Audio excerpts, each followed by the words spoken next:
So ngayon, bumili ako ng durian na candy ganyan.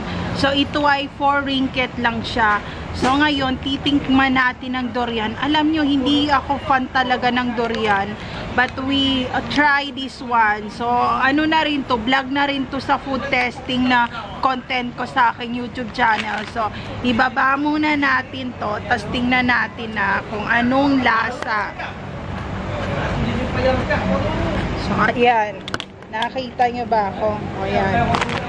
So ito, Korean na durian chewy candy.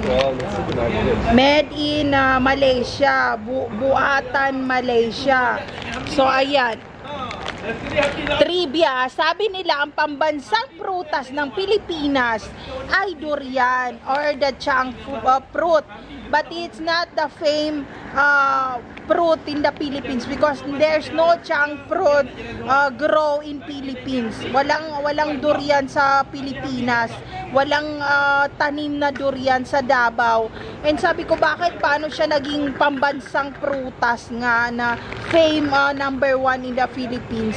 So ayun, paki-cleared lang yung inyong mga buksa, baka natutulog pa kayo. So para sa akin, hindi siya taga Malaysia, dapat Malaysia magsabi na itong kanilang pambansang prutas na durian.